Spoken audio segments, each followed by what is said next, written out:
पहले LT grade, फिर प्रवक्ता और फिर असिस्टेंट प्रोफेसर।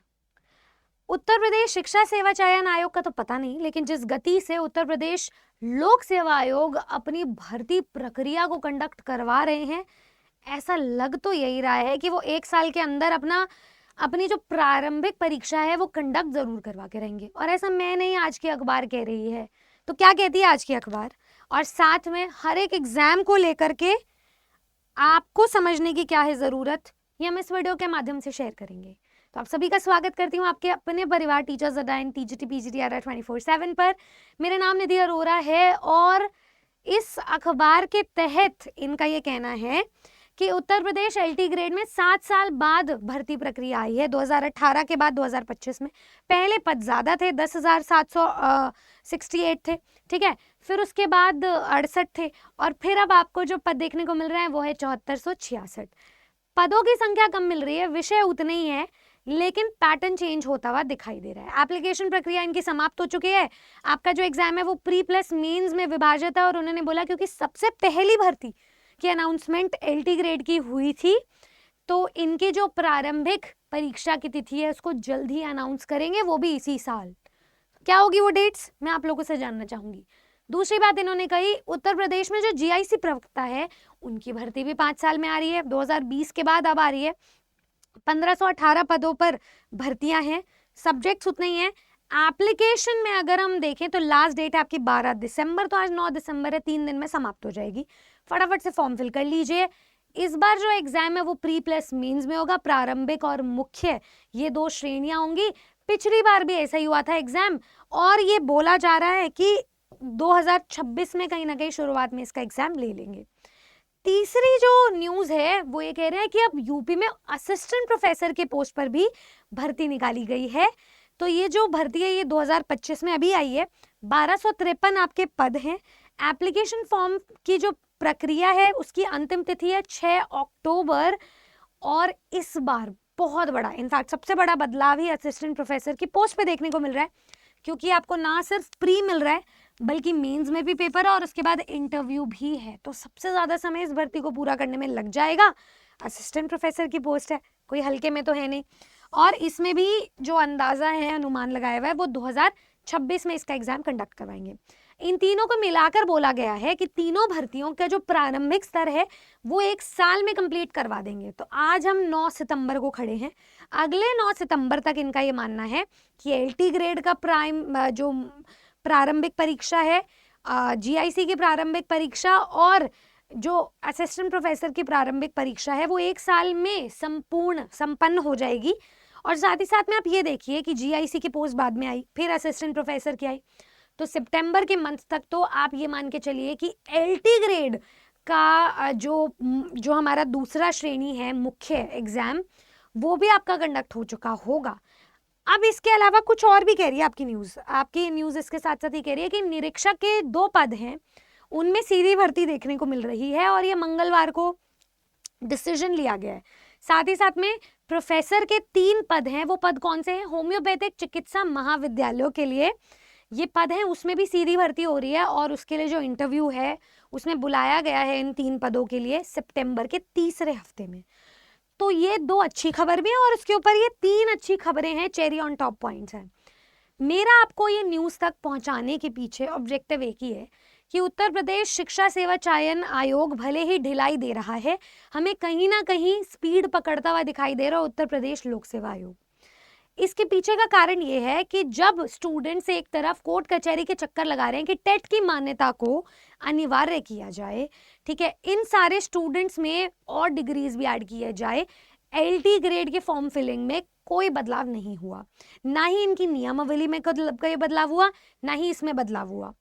अब जीआईसी में भी कोई बदलाव नहीं होता हुआ दिख रहा है। एक बार जो प्रोटोकॉल्स और जो नियमावली आयोग की तरफ से आ गई है उसे फिक्स कर लिया गया है और उस पर एग्जाम कंडक्ट करवाने के लिए ऐसा लग रहा है कि आयोग अभी फर्म है।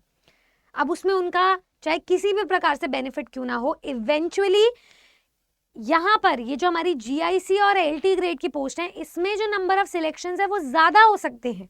ऐसा इसीलिए क्योंकि यहाँ पे कोई टेट मान्यता को अभी तक कंपलसरी नहीं ठहराया गया है, तो नंबर ऑफ एस्पिरेंट्स यहाँ पे ज़्यादा हैं, ज़्यादा स्टूडेंट्स को मौका मिल रहा है, ज़्यादा OTR रजिस्ट्रेशन हो रहे हैं, आपकी एलिजिबिलिटीज जो आपकी योग्यता है उसे बहुत फ्लेक्सिबल किया जा रहा है, तो आपके जो चांसेस है इस पेपर में अपीयर होने के वो भी बढ़ रहे हैं।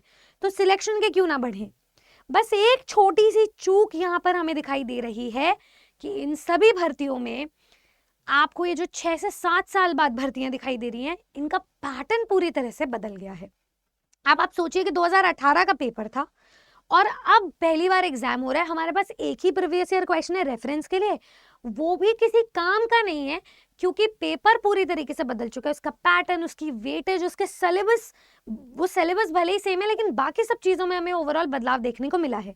जब हम प्री को पास करेंगे और मेंस का पेपर सब्जेक्टिव रूप से देंगे तो हमें सिर्फ मेथड ऑफ एलिमिनेशन नहीं, बाकी बहुत सारे मेथड्स अपनाने होंगे, अपनी आंसर राइटिंग को स्ट्रॉन्ग करना होगा, क्रिटिकल एनालिसिस को परखना पड़ेगा, तो ये बहुत सारी चीज़ें हैं जिनका हमें ध्यान रखना है।